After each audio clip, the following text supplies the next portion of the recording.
कोई बात नहीं, कोई बात बोलते समय तो पसीना आएगा।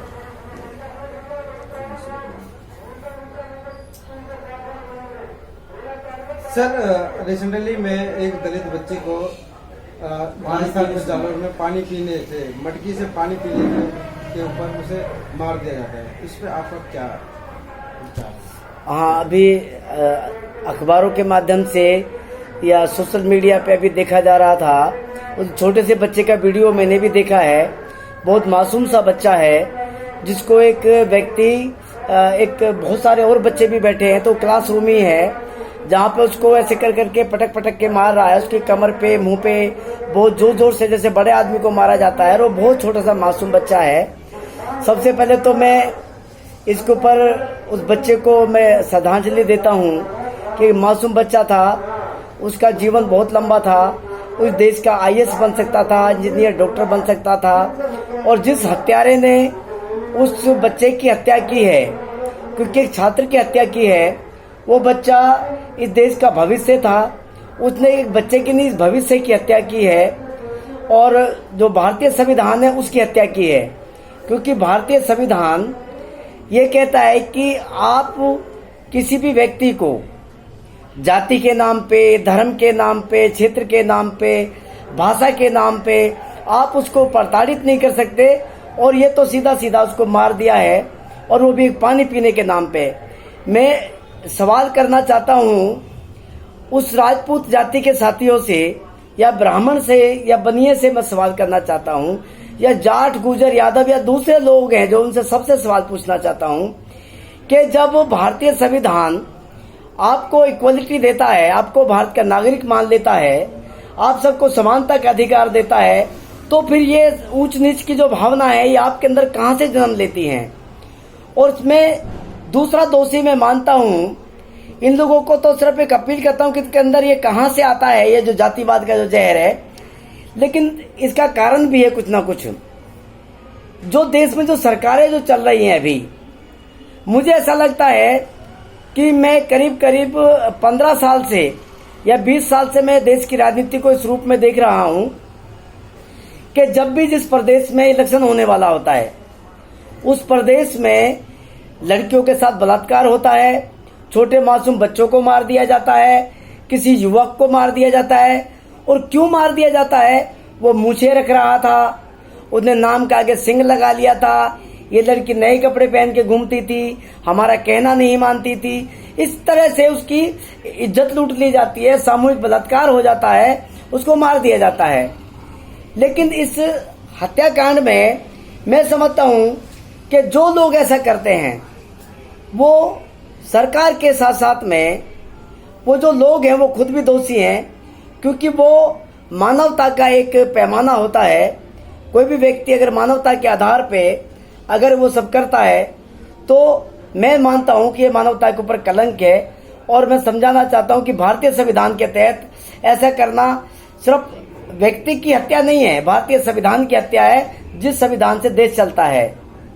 सर मेरा एक यहाँ पे प्रश्न है कि जिस प्रकार से राजस्थान में हुआ था घटना, उससे पहले भी बहुत सारी ऐसी घटनाएं आपने अपने वक्तव्य में गिना दिया कि कोई मूछ रखता है तो कोई घोड़ी चढ़ता है तो इसमें।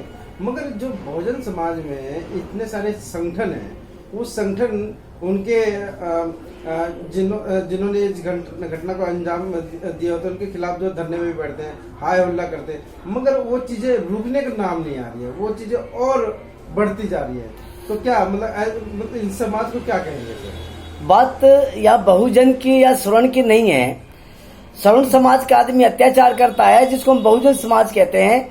उसमें भी कुछ जातियां हैं जो अत्याचार करती हैं, जिसको बहुजन समाज कहते हैं, इसको SC ST OBC कहते हैं। और उसमें जो भाषा शैली है हमारी, बहुजन की भाषा शैली पे मैं बात करता हूं, वो जब देशी और विदेशी की बात आती है, मूल निवासी और आर्य की बात आती है, तो कहीं ना कहीं एक कंट्रोवर्सी पैदा होती है। जबकि भारत का संविधान आर्टिकल 5 से लेकर 11 तक हम सब लोगों को भारत का नागरिक बना देता है। तो हमारी जो बात है, या तो हम भारतीय संविधान को स्वीकार ना करें। अगर हम भारतीय संविधान को मानने वाले लोग हैं तो फिर हमें ये जो अभी जो 1585 या जो दूसरे जो आंकड़े भी जो भारत में चले हुए हैं, हमें इसको इग्नोर करना पड़ेगा, सबको नागरिक मानना पड़ेगा।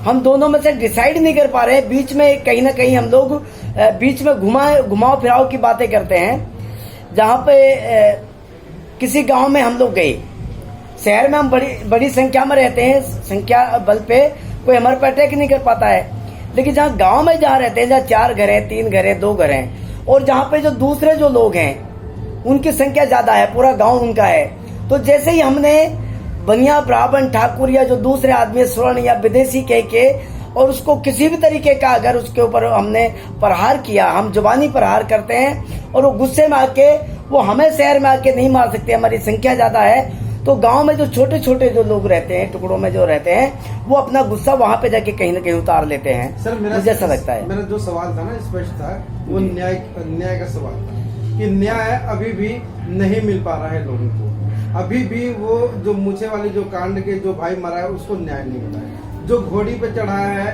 और उस भाई को मतलब मार दिया गया उसे न्याय नहीं मिला है। अभी भी पता नहीं कितने अनगिनत ऐसी घटनाएं हैं जो कि अभी तक न्याय नहीं मिला है। बैठते हैं, धरना प्रदर्शन करते हैं, उनके खिलाफ, कानून के खिलाफ या किसी के खिलाफ हाय हल्ला करते हैं और वो शांत होकर फिर चुप के अपने घर पे चले जाते हैं। वो आंदोलन को दबा दिया जाता है।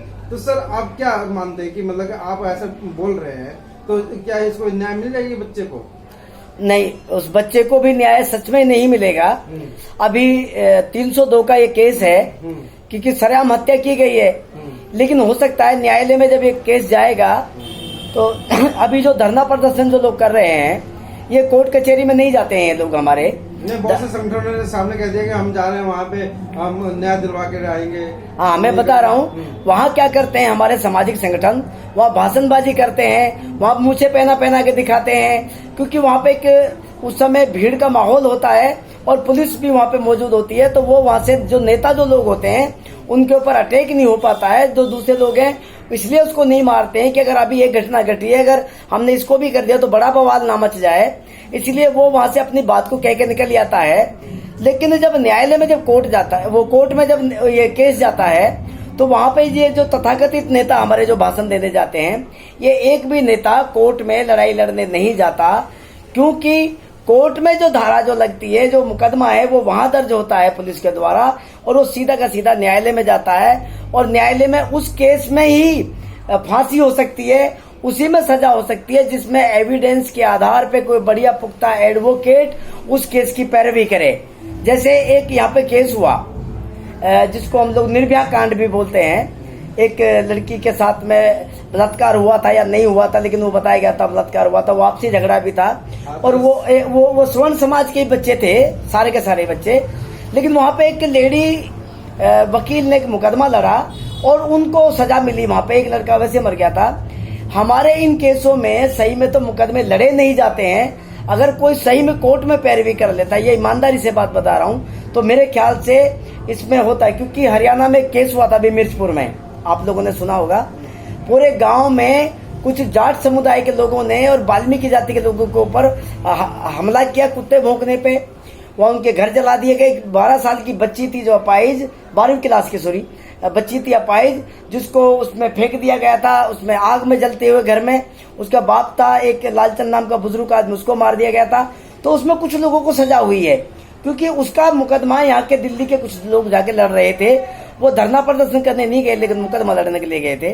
तो ये यहाँ पे मैं आपको बता रहा हूँ, मैं शोर करना चाहता हूँ क्योंकि बात लंबी हो गई है कि बहुत सारे ट्वीट आ रहे हैं और बहुत सारी राजनीतिक पार्टियों के भी ट्वीट आ गए हैं और बहुत सारे सामाजिक संगठनों के ट्वीट आ गए। कुछ तो ये लिखते हैं कि हम आजाद भारत में भी आजाद नहीं है, और वहीं पे एक पार्टी का भी आता है कि वो प्रवक्ता है एक पार्टी की, उन्होंने ये भी किया कि जब तक ये इसीलिए कहा जाता है जनता को बीएसपी की सरकार आनी चाहिए, स्पष्ट उसमें लिखा हुआ है। नहीं तो क्या आप मानते हैं कि मतलब अगर पार्टी अगर बीएसपी की आएगी तो न्याय हो जाएगा, न्याय हो जाएगा? नहीं, ऐसा नहीं है। जिस आदमी ने ये कहा कि बीएसपी की सरकार होनी चाहिए, उत्तर प्रदेश में की सरकार, हाँ नहीं, बहुजन समाज पार्टी की बता देता हूँ, कोई बात नहीं, बीएसपी तो उसी से होती है। जब बीएसपी की सरकार शुरुआत में आई थी तो मायावती जी का जो रवैया था वो एक अच्छे लॉ एंड ऑर्डर को फॉलो करने वाला और एक अच्छे शासक का रवैया था। लेकिन बाद में धीरे धीरे जो सरकार की जो उठापटक होती गई 6-6 महीने की, ये बहुत गंभीर मुद्दा आपने छेड़ा, तो कहीं ना कहीं उसको भी अपना कुर्सी के लालच में बहुत सारे कंप्रोमाइज ऐसे करने पड़े, जहां पे एक एट्रोसिटी एक्ट जो अभी हुआ है अभी इसके ऊपर एक 2007 में शायद उनकी सरकार थी और 2012 में सरकार गिरी है, तो तब उन्होंने एक कानून बनाया था उनकी सरकार में ही, जिसका बहुत बुरा दुष्प्रभाव पड़ा कि जो पीड़ित है, जैसे अभी एक बच्चा ये मरा राजस्थान में, इन्होंने कंप्लेंट दर्ज कराई कि एक ठाकुर ने, एक राजपूत ने हमारे बच्चे को मार दिया या कपड़े फाड़ दिए या मुंह पे कालिक पोत दिया, बलात्कार कर दिया।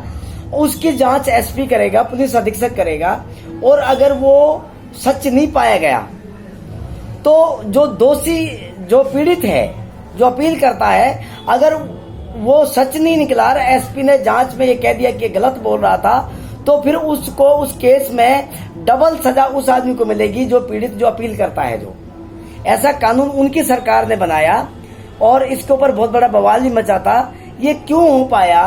क्योंकि बहुजन समाज पार्टी को कहीं ना कहीं ये लगने लगा था कि तुम्हारी जो सत्ता है वो ब्राह्मण ने, बनिए ने, ठाकुर ने बनाई है, क्योंकि बड़ी मात्रा में ब्राह्मण बनिया ठाकुर उसमें शामिल हुआ था और उन्होंने उसमें हिस्सेदारी निभाई थी। सतीचंद मिश्रा जनरल सेक्रेटरी पार्टी के रहे।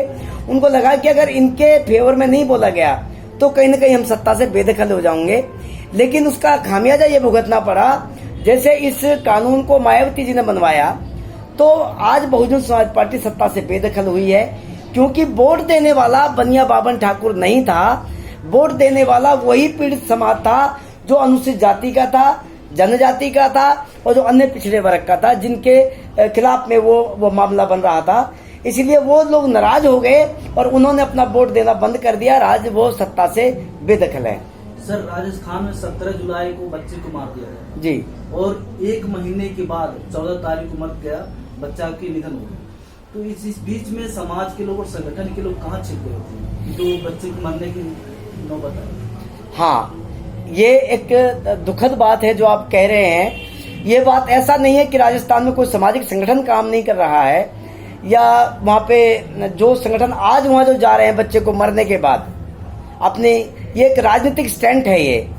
लेकिन जब बच्चा मर रहा था या उसका इलाज हो रहा था, उस घटना को रोका जा सकता था। उस बच्चे को पिटने से तो नहीं रोका जा सकता था कि स्कूल में वो लोग वहाँ पे मौजूद नहीं थे। लेकिन जब बच्चा हॉस्पिटल में था या घर पे था, जब वो दम तोड़ रहा था, तो उसका इलाज और बढ़िया तरीके से किया जा सकता था, अच्छे अस्पताल लेके जाया जा सकता था, कुछ और उसके लिए उपचार किया जा सकता था। लेकिन उस समय अगर सामाजिक संगठन जाते तो मेरे ख्याल से ये हो सकता था, बच्चा बच सकता था, जो बच्चा हमारे बीच में जिंदा हो सकता था। लेकिन अब जो लोग जा रहे हैं मरने के बाद में, ये क्या करेंगे? गर्म माहौल है, भीड़ इकट्ठा मिलेगी, अपना वीडियो बनाएंगे, फोटो खिंचवाएंगे और समाज को जाके बताएंगे कि सिर्फ मैं ही समाज का हितैषी हूँ, मैं ही समाज को बचा सकता हूँ। क्योंकि भीड़ वहाँ पे इकट्ठा करके भीड़ मिलेगी वहाँ पे, और उस इकट्ठी भीड़ में अपना वीडियो, अपना मीडिया, अपना कैमरे वाले अपने वो सब साथ लेके जाते हैं ये लोग। फिर समाज में दम भरते हैं कि सिर्फ हम ही लड़ाई लड़ते हैं, क्योंकि वहाँ उन्हीं अपने लोगों के बीच में बैठ के अपनी पंचायत में ये मूछे पहना के खूब अभद्र गालियां तक दे देते हैं, खूब धमका देते हैं, अपना जोश दिखाते हैं। और जोश से जो हमारा देश का युवा है वो प्रभावित होता है। हमारी देश की बहन बेटियों को भी ये तसल्ली हो जाती है, हो सकता है ये मुझे बचा लेगा। लेकिन उसमें भुले के में, जिसको भुला क्या बोलते हैं, कि उसके उसमें कि ये बचाने आ जाएगा, वो फिर कई तरीके के दंडों के शिकार हो जाते हैं। और ये मैं समझता हूँ कि ऐसा करने से पहले हमें सही तरीके से और इकट्ठा होकर एकजुट जाना चाहिए और बच्चे को बचाया जा सकता था। मुझे पता चलता तो शायद मैं जाता। मैं ऐसे मौके पे जाऊं या ना जाऊं मरने पे, लेकिन मैं जिंदा आदमी के पास जाने की कोशिश करता हूँ, अस्पताल भी जाता हूँ, इलाज भी कराता हूँ। राजस्थान में इससे पहले कन्हैया लाल को हत्या हुई, मुसलमानों ने किया था, उसको 21 लाख रुपया गहलोत सरकार ने दिया, और इस दलित बच्चे को 5 लाख रुपया दिया। इससे क्या फर्क पड़ता है? हाँ, मैं इसको एक अलग 51 लाख रुपया दिया है, या इस बच्चे को 5 लाख रुपए दे रहे हैं। यहाँ पे मैं तुलनात्मक स्थिति में एक बात आपको बताना चाहता हूँ एक लड़की भारत में मरती है जिसका नाम ज्योति पांडे होता है। ये महत्वपूर्ण सवाल कर रहा हूँ। ज्योति पांडे होता है और वो आपस में बस में जब आ रही है तो इल्जाम लगाया था उन लड़कों ने, जब बयान दिया था कि वो लड़का लड़की फिल्म देख के आ रहे थे नाइट शो में और वो गलत तरह की आपत्तिजनक हरकत बस में कर रहे थे। उनको रोका गया तो उन लड़कों के ऊपर हाथापाई की गई और बदले में उन्होंने उसको मारा और वो लड़के को बस में से फेंक दिया और वो लड़की को ज्यादा चोट मारी उन्होंने और वो मर गई। ये बताया गया था कि बलात्कार हुआ है। तो उसके लिए पूरा देश इकट्ठा हुआ। देश की बेटी है, निर्भया है, दामिनी है, बहुत सारे नाम दिए गए और ये शर्त रख दी गई कि उसका कोई नाम नहीं बताएगा। मैं तो नाम बता रहा हूँ, ज्योति पांडे उस लड़की का नाम था। उसको इतने सारे उसको खिताब मिले, उसके नाम पे फंड था, आज भी उसका फंड जनरेट होता है, आज तक फंड जनरेट हो रहा है। पूरा देश इकट्ठा हो गया और उनको सजा भी मिल गई। लेकिन उसी महीने में और उन्हीं दिनों में करीब करीब 20 लड़कियों की हत्या हुई और उससे ज्यादा जघन्य अपराध हुआ। छोटी छोटी बच्ची को, एक जहांगीरपुर में एक लड़की को छोटे छोटे टुकड़े करके और वैन में रख के एक फट्टे पे जैसे किसी जानवर का मांस काट के रखे जाते हैं और कहा कि हमने मारा है, जो करना कर लीजिएगा। उनके ऊपर कोई एफआईआर तक दर्ज नहीं होती है। और वहां अभी एक लड़की थी, एक डॉक्टर थी रेड्डी करके, जिसको कुछ लड़कों ने जला दिया था। उसके ऊपर इतना बवाल मचा और वो जो जिन्होंने उसको अंजाम दिया उस लड़की को मारने का, डॉक्टर को, उनको पुलिस ने एनकाउंटर कर दिया उसी टाइम। तो आप अंदाजा लगा सकते हैं कि इस देश में जो जातिवाद है और जो वर्णवाद है, यहाँ पे कीमत किसकी है? अनुसूचित जाति, जनजाति और अन्य पिछड़े वर्ग में जो सच में अन्य पिछड़ा वर्ग है, ये बीसी और ओबीसी दो चीजें। बीसी है जो थोड़ा संपन्न है, वो बैकवर्ड क्लास है, और जो अन्य पिछड़ा वर्ग है, जो अदर बैकवर्ड क्लास है, वो वास्तव में जो जैसे यहाँ पे मल्ला है, केवट है, धीरवाड़ू है, महतो है, ऐसी जो 6743 जातियां हैं करीब करीब देश में, वो ऐसे लोग हैं कि जिनके पास एक वक्त का खाना है, एक वक्त का नहीं है। उन्हें कोई जानवर से भी बदतर समझा जाता है। जबरदस्ती कहीं तो वोट भी जबरदस्ती लिया जाता है उन लोगों से, कहते हैं कि जाओ तुम्हारा वोट हो गया। मेरा ये सवाल नहीं था, मेरा सवाल आप घुमा रहे हैं। जी, सवाल ये है कि एक हिंदू लड़के को मुस्लिम ने मारा था और एक दलित को हिंदू ने मारा। तो उसमें 51 लाख मिलता है, हिंदू को मिलता है, और जब दलित मारा जाता है तो 5 लाख मिलता है। इसमें क्या जातिवाद है कि क्या फर्क है? हाँ, ये अभी आपको बताया कि जिसको आप दलित शब्द कह रहे हैं, वो असली यहाँ का आदिवासी है, यहाँ का मालिक है। उसको दंडात्मक ये सजा दी जाती है कि अगर अभी इस बच्चे का एक वीडियो देख रहा था मैं, डांस कर रहा है वो बच्चा, कहीं पे डांस कर रहा है, मैं फेसबुक पे वीडियो देख रहा था उस बच्चे का। इतना खुशहाल बच्चा, उसको मारा गया तो एक जाति का पैमाना वहां पे आके गया कि वो मेघवाल जाति का आदमी है। जो 44 जातियां जो सफाई कर्मचारी की जो गिनी जाती हैं भारत में, उसमें मेघवाल भी आता है। जो 44 जातियां गिनी जाती हैं जो साफ सफाई के करते हैं, गंदगी साफ करने का काम करते हैं, उसमें मेघवाल भी आता है। तो झाड़ू लगाने वाला या सफाई करने वाला किसी प्रकार की उस आदमी की वैल्यू में, और उस जो कन्हैया लाल है वो भी वैसे दर्जी है, कन्हैया लाल को भी दर्जी बताया गया, लेकिन उसको जो मारने वाला है वो बीजेपी का एक कार्यकर्ता है, जो मुसलमान बताया गया है। वो, मैं उसको मुसलमान नहीं मानता, वो एक बीजेपी का कार्यकर्ता है। बीजेपी के कार्यकर्ता ने, वो कन्हैया लाल किसी और दूसरी पार्टी का कार्यकर्ता रहा होगा, तो वो आपस में एक रंजिश के तहत में उसको मारा गया। लेकिन उसको जो धर्म का जो रूप दिया गया कि उसको कन्हैया लाल को हिंदू और उसको मारने वाले को मुसलमान जब बताया गया। लेकिन यहाँ पे अपील करना चाहूंगा आपके चैनल से कि अभी भारतीय जनता पार्टी और देश में तमाम राजनीतिक पार्टियां, या पूरा देश ये चाहता है कि भारत हिंदू राष्ट्र बने। सब उतावले हो रहे हैं, हम भी कहते हैं कि हिंदू राष्ट्र हो जाना चाहिए।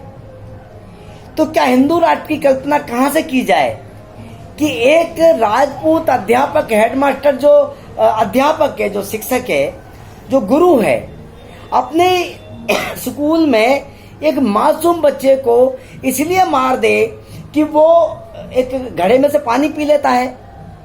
एक द्रोणाचार्य के कभी नाम सुना है हमने कि एकलव्य जब अर्जुन से लड़ने की बात कह देता है, महत्वपूर्ण सवाल बता रहा हूं आपको, अर्जुन जब लड़ने की बात कह देता है तो अर्जुन से एकलव्य, तो द्रोणाचार्य डर जाता है उसके कौशल को देख के, उसका अंगूठा मांग लेता है दान में। और यहाँ पे जो गुरु का जो छल कपट है वो आज तक निरंतर चल रहा है। इसका मतलब ये है कि जो उस समय की जो व्यवस्था थी, जो वर्ण व्यवस्था थी भारतीय संविधान में, वो आज भी बरकरार है वर्ण व्यवस्था। और ये जो वर्ण व्यवस्था को जो ढोने वाले जो लोग हैं, मैं ये कहता हूं इनको सुप्रीम कोर्ट सजा दे सकता है।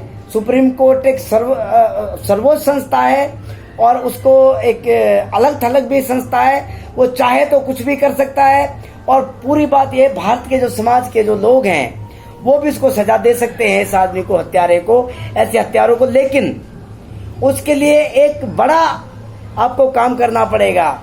बाबा साहब अम्बेडकर ने